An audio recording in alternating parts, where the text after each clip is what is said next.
পলাশিপাড়া মা শারদা রামকৃষ্ণ আশ্রম, মা সর্বমঙ্গলা মন্দির, সাইট সিন, কেদারেশ্বর মহাদেব, রামতুলসীর গাছ, মা সর্বমঙ্গলা শ্রীরামকৃষ্ণদেব, মা শারদা দেবী।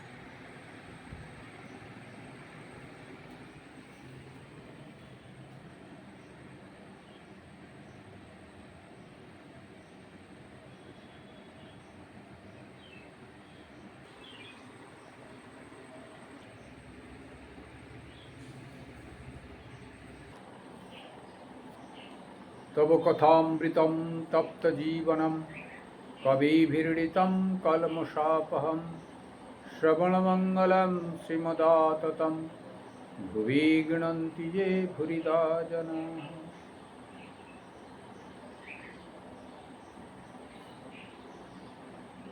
আজকে আমরা কথামৃত পাঠ আলোচনা করব।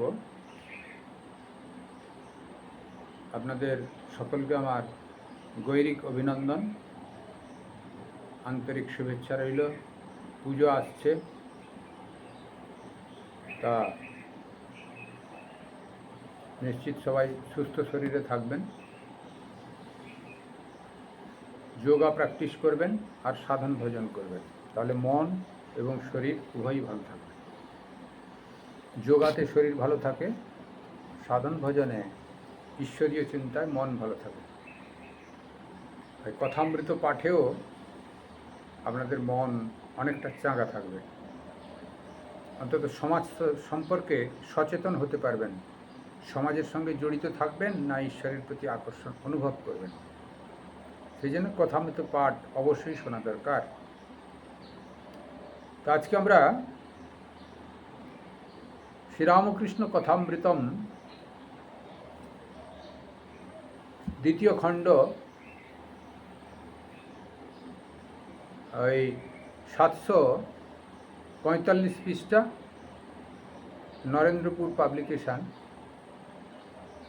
1884 জুনের সম্ভবত, সপ্তম পরিচ্ছেদ, ব্রাহ্ম সমাজ ও শ্রীরামকৃষ্ণ, প্রতাপকে শিক্ষা। শ্রীরামকৃষ্ণ বলছেন প্রতাপের প্রতি, কি বলছেন? দেখো, তোমাদের ব্রাহ্ম সমাজের লেকচার শুনলে লোকটার ভাব বেশ বোঝা যায়। এক হরিসভায় আমায় নিয়ে গিয়েছিল। আচার্য হয়েছিলেন একজন পণ্ডিত, তার নাম সামাধ্যায়ী। বলে কি জানো? ঈশ্বর নিরস, আমাদের প্রেম ভক্তি দিয়ে তাকে সরস করে নিতে হবে। এই কথা শুনে তো আমি অতবাক। তখন একটা গল্প মনে পড়ল। একটি ছেলে বলেছিল, আমার মামার বাড়িতে অনেক ঘোড়া আছে, এক গোয়াল ঘোড়া। এখন গোয়াল যদি হয় তাহলে কখনো ঘোড়া থাকতে পারে না,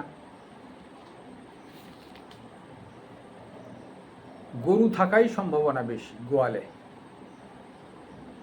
এরূপ অসম্বন্ধ কথা শুনলে লোকে কি ভাববে বা কি ভাবে? এই ভাবে যে ঘোড়া টোড়া কিছুই নাই। একজন ভক্ত, ঘোড়া তো নাই, গরুও নাই। সকলের হাস্য। শ্রীরামকৃষ্ণ, দেখো দেখিনি, যিনি রসস্বরূপ তাকে কিনা বলছে নিরস। এতে এই বোঝা যায় যে ঈশ্বর যে কি জিনিস কখনো এদের দ্বারা অনুভব হবে না। ভারী সুন্দর ঠাকুর একবারে ডিসিশান দিয়ে দিলেন, ব্রাহ্ম সমাজের কর্তা ব্যক্তিদের এদের দ্বারা ঈশ্বরীয় উপলব্ধি সম্ভব নয়। কারণ ব্রাহ্ম সমাজের ভক্তদের সঙ্গে বিশেষ করে প্রতাপচন্দ্র মজুমদার, যিনি পরবর্তীকালে স্বামী বিবেকানন্দের পাশ্চাত্য দেশে বিরোধিতা করেছিলেন, অ্যানিবেশান্ত আর প্রতাপচন্দ্র মজুমদার, সে কিন্তু ঠাকুরের সঙ্গ করেছেন। ব্রাহ্ম সমাজভুক্ত ছিলেন বটে, কিন্তু পরবর্তীকালে ঠাকুরের সঙ্গ করেছেন। তা ঠাকুরের সঙ্গ মানে ঠাকুরের কাছে আসতেন, সঙ্গ কতটুকু হতো ভগবান জানে, সঙ্গ হয়তো ঠিক হয়নি, তাহলে স্বামী বিবেকানন্দের বিরোধিতা করে আসতেন, সঙ্গ হয়নি, আসতেন। তা ব্রাহ্ম সমাজ ভাব হচ্ছে কি ঈশ্বর নিরস, তাকে ভক্তদের এইসব গালগপ্প করে আর নানা রকম স্তোত্রাদি করে প্রেম ভক্তি ঢেলে তাকে সরস বানাতে হয়। তা যিনি ঈশ্বর, যদি বেদান্তকে ফলো করি আমরা, একম সৎ বিপ্রা বহুধা বদন্তি, এক ঈশ্বর যাকে যে যেমন উপলব্ধি করেছেন তাকে সেই রূপে প্রকাশ করেন। আর বেদান্ত বলছে যে সর্বম খল্লিদম ব্রহ্ম, তিনি সব হয়েছেন, সর্বভূতি তিনি আছেন। তা তিনি যদি আত্মারূপে থাকেন,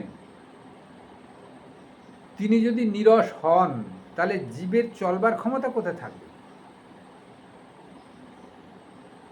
তা ঠাকুরের এই একগোয়াল ঘোড়া থাকা যেমন, অর্থাৎ অবাস্তব, গোয়ালে ঘোড়া থাকে না। সেই জন্যে ঈশ্বর রস সংযুক্ত, ঈশ্বরের রসেই সমস্ত জগৎ রসান্বিত, সমস্ত জীব রসান্বিত। এটি শ্রীরামকৃষ্ণদেবের কথামৃতে আরও এক জায়গায় পাওয়া যায়। হাঁড়িতে পটল, আলু, চাল যাই হোক দেওয়া আছে, নিচে জ্বালানি, টকবক করে ফুটছে,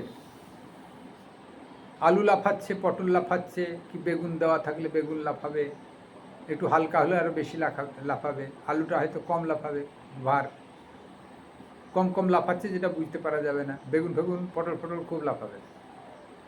অর্থাৎ জীব ভাবে বা এই ঠিক ধর্মীয় কালচারের ব্যক্তি নয়, তারা ভাববে আমি লাফাচ্ছি, পটল ভাববে জীবাত্মা রূপে আমি লাফাচ্ছি, আলু ভাববে জীবাত্মা রূপে আমি লাফাচ্ছি, তা বেগুন ভাববে আমি লাফাচ্ছি। একজন বুদ্ধিমান লোক এলো, অর্থাৎ গুরুদেব, যিনি আত্মতত্ত্ব শিক্ষা দেন, উপদেশ দেন, তিনি আগুনটা টেনে নিলেন। আগুনটা টেনে নেওয়ার পরে সব লাফানো বন্ধ। অর্থাৎ আগুন ছিল বলে তিনি লাফাচ্ছিলেন, আত্মারাম ছিলেন বলে তিনি হাত পা নড়াচড়া করছেন, অহংকার প্রদর্শন করছেন, এই জমিটা আমার, আশ্রমকে রাস্তা বানাতে দেব না, এইটা আমার প্রাচীর দেওয়া হয়েছে, তা দরকার হলে আশ্রমের ভিতরে এক হাত ঢুকিয়ে এই প্রাচীরটা দিয়ে দেব। তা এই সব ভাবগুলো সবটাই কিন্তু চৈতন্য সত্তা আছে বলে লম্ফঝম্প হচ্ছে। চৈতন্য সত্তা যেই চলে যাবে, লম্ফঝম্প সব বন্ধ, আলু পটলের মতো। সেই জন্য আমাদের এই ক্ষণস্থায়ী জীবনে অন্যায় করা উচিত নয়।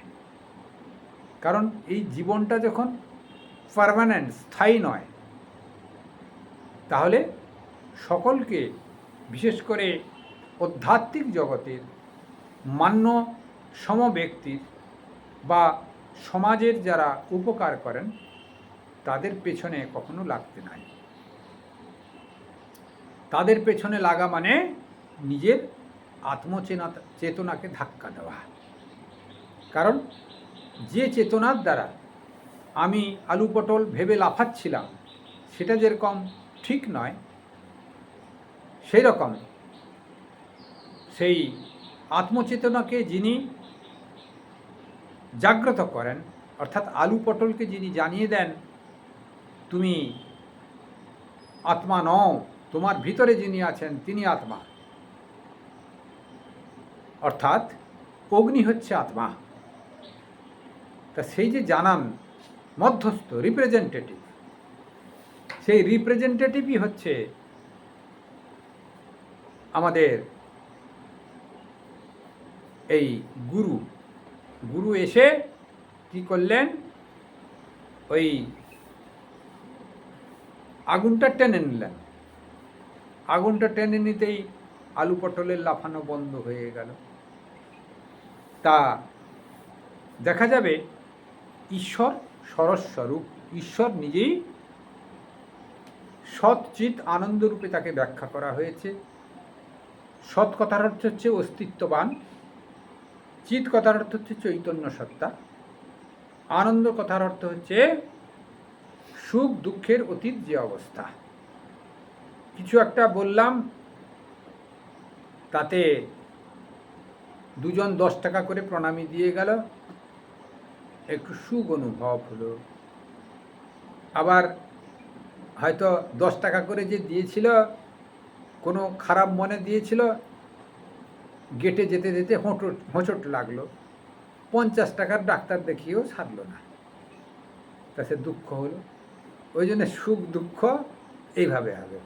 সেই জন্য যদি ঈশ্বরের অনুকম্পা হয় বা ঈশ্বরের প্রতি আকর্ষণ অনুভব হয়, তাহলে আমাদের এই আলু পটলের ভাবটা বা আমাদের অর্ধচেতনা ভাবটা বা চেতনা নাই ভাবটা, সেটা সরস হয়ে যাবে। আর সরস হয় ঈশ্বরের টাকায় কৃপা বলবে। সেই জন্যে ঈশ্বরের কৃপা হচ্ছে যে ঈশ্বর সচিতানন্দ স্বরূপ।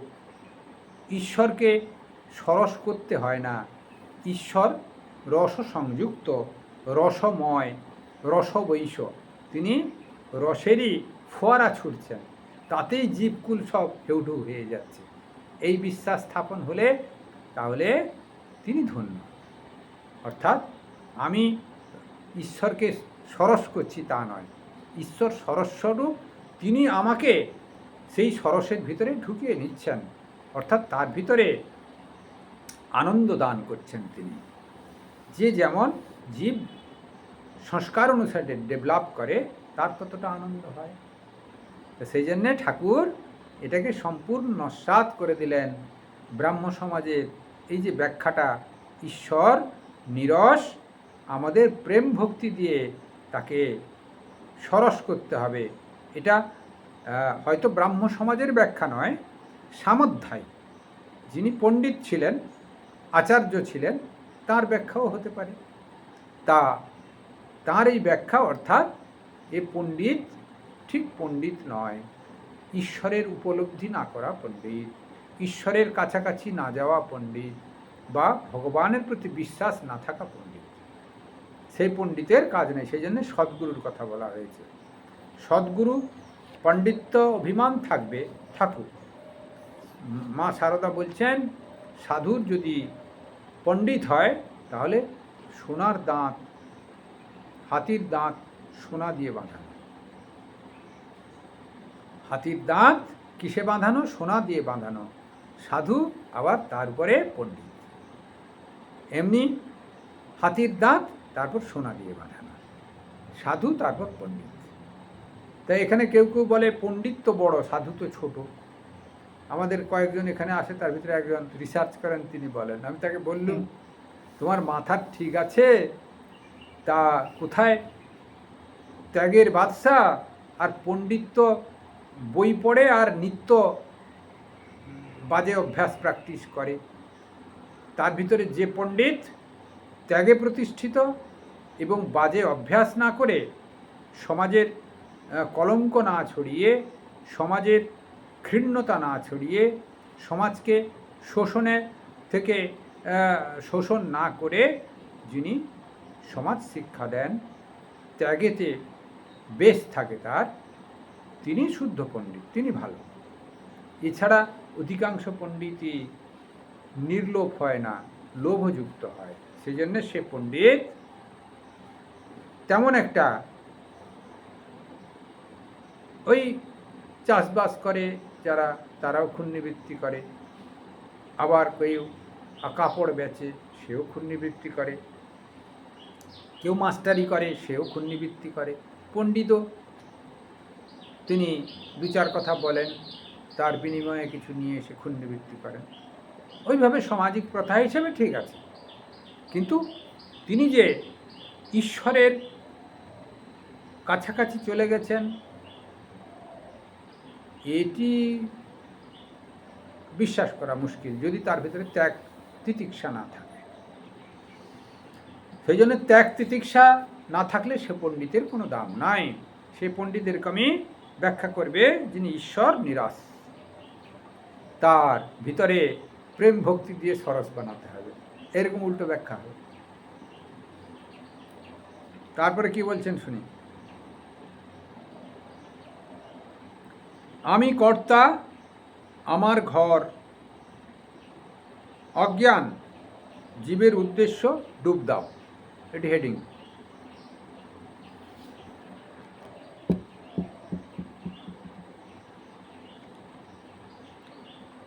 তা কি হলো, সেই হেডিং হলো আমি কর্তা, আমার ঘর, অজ্ঞান জীবের উদ্দেশ্য ডুব দাও। এই হেডিংয়ে একটু পাঠ করি 17-10-27 10 মিনিট। শ্রীরামকৃষ্ণ প্রতাপের প্রতি, সেই প্রতাপের সঙ্গেই আলাপন হচ্ছে। দেখো, তোমায় বলি, তুমি লেখাপড়া জানা লোক, বুদ্ধিমান, গম্ভীর আত্মা। কেশব আর তুমি ছিলে যেন গৌর নিতাই দুই ভাই। ঠাকুর কত প্রশংসা করছেন ওনাদের। লেকচার দেওয়া, তর্ক ঝগড়া, বাদ বিসম্বাদ, এসব অনেক তো হলো, আর কি এসব তোমার ভালো লাগে? এখন সব মনটা কুড়িয়ে ঈশ্বরের দিকে দাও, ঈশ্বরেতে এখন ঝাঁপ দাও। লেকচার দেওয়া, তর্ক ঝগড়া, বাদ বিসম্বাদ, এসব অনেক তো হলো, আর কি এসব তোমার ভালো লাগে? এখন সব মনটা কুড়িয়ে ঈশ্বরের দিকে দাও, ঈশ্বরেতে এখন ঝাঁপ দাও। ভারী সুন্দর বললেন ঠাকুর, যেরকম উপদেশ দেন সেইভাবে বললেন। লেকচার ফেকচার সব ভাসছে ঘিঢালা। আমরাই কখনো কখনো প্রবচন বক্তৃতা দিতে যাই, হয়তো 200-500 লোক এলো, 1000 লোক, 2000 লোকও এলো, হাততালিও দিয়ে দিল, কখনো কখনো হই হইও করলো, কখনো কখনো বসে চুপচাপ শুনলো বটে, আবার কখনো হাততালি দিয়ে করলোক করলো। কিন্তু ঘরে গিয়ে সবাইকে বলে বেড়াবে অমুক জায়গা থেকে অমুক নামের সম্ভবত মহারাজ এসেছিলেন, নামটা হয়তো ভালো করে জানবেই না, নাও জানুক, ভালো বক্তৃতা দিয়েছে, অনেকজন হাততালি দিয়েছে, আমিও তার সঙ্গে দিয়েছি। ওই বলে হরি বল আর কি, গোলেমালে হরি বল। আচ্ছা কি বলেছিল মহারাজ? ওহো, তা তো জানি না, হয়েছে। এইরকম আমাদের সব ঈশ্বরের বা ওই বক্তৃতা শোনা। সেই জন্য বক্তৃতা ঠাকুর বলেছেন বক্তৃতা তার দ্বারা সম্ভব, বা তার কথা মানুষ শোনে যখন চাপরাশি পাবে, অর্থাৎ ঈশ্বরের অনুপ্রেরণা পাবে, তখন তার কথা যে কেহ শুনবে তিনি হৃদয়ঙ্গম করবেন। স্বামী বিবেকানন্দ চাপরাশি পাওয়া লোক। তিনি একবার বলেছিলেন, আমি কি বলি আমি জানি না, ঠাকুর যা বলা করান তাই বলি, তবে হ্যাঁ, যখন আমি বলি যতজন সেখানে উপস্থিত থাকে সব মনটাকে আমি কাদার তাল বানিয়ে নিই, দিয়ে সেখানে আমি প্রবচন দেওয়া শুরু করি। অর্থাৎ সব মনটাকে কাদার তাল বানিয়ে নিল মানে এবার মূর্তি নিজের মতো করে গড়ে দেবেন। অর্থাৎ মনটাকে স্বচ্ছতাতে নিয়ে আসেন তার চাপরাশি পাওয়ার ক্ষমতা ছিল এবং চাপরাশি পেয়েছিলেন বলে। অন্যান্য জীবাত্মার যে মন, আগ্রহী মনগুলোকে তিনি আরও কাছে কাছে টেনে নিতেন, টেনে নিয়ে সেখানে ক্ষেত্র প্রস্তুত হয়ে গেছে ধরে নিতেন, তারপর বীজ বপন করতেন। ক্ষেত্র প্রস্তুত না হওয়া পর্যন্ত ওই ঘাস জঙ্গলে বীজ ছড়ালে যেরকম তার কোনো কাজ হবে না, এই আমাদের বীজেরও ভালো ক্ষমতা চাই তাতে কাজ হবে। তেমনি উভয়ই যিনি প্রবচন দেবেন তার যেমন ক্ষমতা, যিনি শ্রোতা, যিনি শ্রবণ করছেন তারও আগ্রহ ক্ষমতা চাই। তাহলে আমাদের মোটামুটি একটা কার্যকরী ক্ষমতা হবে, লেকচার ফেকচারে তখন কাজ হবে। তা নাহলে এই প্রতাপের লেকচার, কেশবের লেকচার কোনো কাজ নাই। ওই তো ব্রাহ্ম সমাজ কোথায় চলে গেল, কোথায় চলে গেল। এখন শ্রীরামকৃষ্ণ যাওয়ার পরেও অনেক কুলগুরু অন্যান্যরা ফুটফাট করেন, বিরাট অবতার হিসেবে প্রচার করেন, সব দেখবেন কোথায় ম্লান হয়ে যাচ্ছে। কারণ এগুলো আসে ক্ষুণ্ণবৃত্তির জন্যে, আবার কিছু কাল খাওয়ার দাওয়ার সংগ্রহ করে একটু বড় হয়ে যাবে, তখন আবার এগুলো ভালো লাগবে না, তখন আবার একটু উপরের দিকে যাওয়ার চেষ্টা করবে। এটা তো ধর্মের ভিতরে পড়ছে না, মিছামিছি এতদিন সময় কাটালাম, ভুলক্রমে টাইম পাস করে ফেলেছি, হয়তো দু একটা জন্ম কারুর চলেও গেল, তারপরে দেখবে ভুল ভেঙে গেল, সেখান থেকে দূরে চলে আসবে। ত্যাগ, যেখানে ত্যাগ সেটি খুঁজে বার করবে, তখন তার মন তাকে ঠিক ঠিক সায় দেবে, তার উন্নতি শুরু হবে। সেই জন্যে শ্রীরামকৃষ্ণদেব সাক্ষাৎ ভগবান, শ্রীরামকৃষ্ণদেব সাক্ষাৎ উপদেষ্টা, ঈশ্বরের উপদেষ্টা, সাক্ষাৎ জগৎ কল্যাণের জন্য এসছেন। তাই প্রতাপ চন্দ্র মজুমদার দৃষ্টান্ত স্বরূপ, তোমার এইসব লেকচারে কাজ নাই। লেকচার যিনি দিবেন তিনি চাপরাশি পেয়েই লেকচার দেবেন, তোমার এইসবের লেকচারে কাজ নাই। তুমি সেসব ছেড়ে ছেড়ে দিয়ে একটু সাধন ভজনে মন দাও, তাতে তোমার কল্যাণ হবে। ঠাকুর ঠিক রূপটা প্রত্যেককে ধরিয়ে দিতে আর চেষ্টা করতেন। যে ধরতে পারত ভালো, যে ধরতে পারত না সে চলে গেল। কথা প্রসঙ্গে বলেছেন, ওই দক্ষিণে বাতাস বইছে, পাল তুললেই নৌকা আপনা আপনি ছুটবে, যে এই সুযোগটা না নেবে সে পড়ে থাকবে। বলছে ওই কলা গাছ সজনে গাছ বাদ দিয়ে সবাই মুক্ত হয়ে যাবে। আগুন জ্বলছে, ওই কলা গাছটা হঠাৎ করে হয়তো এত জল থাকে তো কলা গাছে, সেই হোমযজ্ঞে বড় বড় হোমযজ্ঞের ভিতরে ফেলে দিলে হয়তো দেখা যাবে হোমযজ্ঞের অর্ধেক নিভেই গেল প্রথমটা, আবার হোমযজ্ঞ চলবে, কলা গাছটা সাইডে পড়ে থাকবে। আর সজনে গাছও সেরকম, কাঁচা সজনে গাছ, প্রচণ্ড জল, সেই জন্যে এই সজনে গাছ কাঁচা গাছ বাদ দিয়ে সব গাছই যেন চন্দন গাছের পাশে থাকলে চন্দন হয়ে যায়। অর্থাৎ ভগবান যখন আসেন, তার আশেপাশে যারা আসেন সবাই ভগবানের সান্নিধ্যে তরে যান, সে যাত্রায় তরে যান। কেবল সজনে গাছ আর কলা গাছ বাদ দিয়ে। অর্থাৎ মন যাদের একবারে পিছিয়ে আছে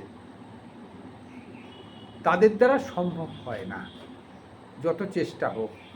সেই জন্যে ভগবান আসেন, তিনি চেষ্টা করেন প্রত্যেককে সেই মূল জায়গায় নিয়ে যাওয়ার জন্যে, নিজের পার্ষদ বানাবার জন্যে কি নিজের একটা গোষ্ঠী বানাবার জন্যে তা নয়। তিনি ইউনিভার্সালভাবে তিনি উপদেশ দিয়ে যান জগৎ কল্যাণের জন্যে।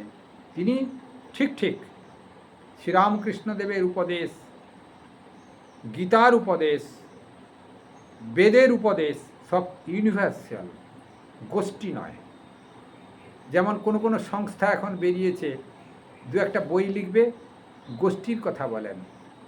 এই ভগবানই জন্মগ্রহণ করেছেন, আর কেউ জন্মাবে না, এর আগেও কেউ আসেনি, এই জগৎ সৃষ্টি করেছেন, এই সব করেছেন।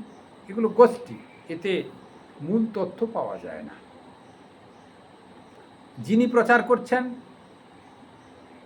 তিনি যে অবতার ছিলেন, তার মুখনিসৃত যে গীতা, সেটি হয়তো ইউনিভার্সাল দেখা যাচ্ছে, অথচ বর্তমান যিনি প্রচার করছেন তিনি সেই কথাটার ভাব বুঝতে না পেরে অপপ্রচার করেন, তা সেটি খারাপ।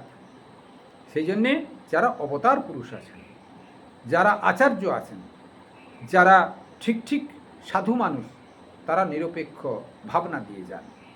যার যতটুকু ক্ষমতা তিনি গ্রহণ করে সেই যাত্রা থেকে তিনি মুক্তি লাভ করেন বা জগৎ কল্যাণের জন্য চেষ্টা করেন। অর্থাৎ ত্যাগের ভিতর দিয়ে তিনি প্রতিষ্ঠা হওয়ার চেষ্টা করেন। ত্যাগের নৈকি অমৃতত্ব মানসু, ত্যাগ ছাড়া অমৃতের সন্ধান পাওয়া যায় না, ব্রহ্মচর্য ছাড়া অমৃতের সন্ধান পাওয়া যায় না। এবং তার সঙ্গে সঙ্গে ওই ঈশ্বরের আস্বাদন পেয়ে জগৎ কল্যাণ করা, অর্থাৎ ঈশ্বরের আস্বাদন পাওয়ার জন্য একটু সাধন ভোজন করে নেওয়া, অর্থাৎ ভিতরে ভাবটাকে প্রতিষ্ঠা করে নেওয়া। তারপর আমার কথা লোকে শুনবে, নচেত শুনবে কেন? তুমি সাধুই হলে না, সাধুকে উপদেশ দিচ্ছ, সাধু শুনতে যাবে কেন? সেই জন্যে তুমি আগে মাস্টার হও, একটা ছাত্র পড়াতে পারবে। অর্থাৎ মাস্টারের চাকরি পাওয়া মাস্টার নাই বা হলে, কিন্তু মাস্টারের জ্ঞান অর্জনটুকু করো, তবে তো একটা ছাত্র তোমার জুটবে। তুমি মাস্টারকে জ্ঞান দিতে শুরু করেছো, নিজে মূর্খ, সে কখনো হয় সমাজে? তা সমাজও মেনে নেবে না, তার দ্বারাও সম্ভব নয়। সেই জন্যে একটু ঈশ্বরের আধ্যাত্মিক চেতনা ভেতরে প্রয়োগ করে আধ্যাত্মিক চেতনা বিকাশ করা যায়। সেই জন্য আধ্যাত্মিক চেতনার দ্বারা আগে জাগ্রত হতে হবে। এটি শ্রীরামকৃষ্ণদেব বলছেন কাকে? আমাদের কেশব এবং ব্রাহ্ম সমাজের এই প্রতাপচন্দ্র মজুমদার বলছেন, তোমাদের এসব বাদ বিতণ্ডা, তর্ক ঝগড়া, লেকচার, গৌর নিতাইয়ের মতো দুইজন যে প্রচার করে বেড়াচ্ছ, এগুলো সব বাদ দিয়ে আগে সাধন ভজনে মন দাও দেখিনি। ঠাকুর মূল জায়গায় ধরিয়ে দিয়েছেন।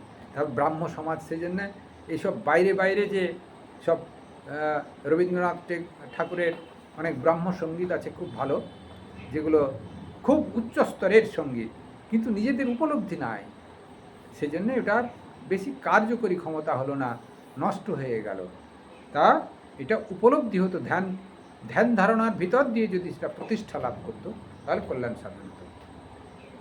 আজকে এই পর্যন্ত থাকুক, 29-30 মিনিট হয়ে গেল। ওম নিরঞ্জনমনিত্যমনন্তরূপম ভক্তানুকম্পাধিত বিগ্রহম বহি ঈশাবতারং পরমেশমিড্ডম তম রামকৃষ্ণম শিরসা নমামি। जय श्री गुरु महाराज जी की जय, जय महामाई की जय, जय स्वामी जी महाराज जी की जय, जय गंगा माई की जय।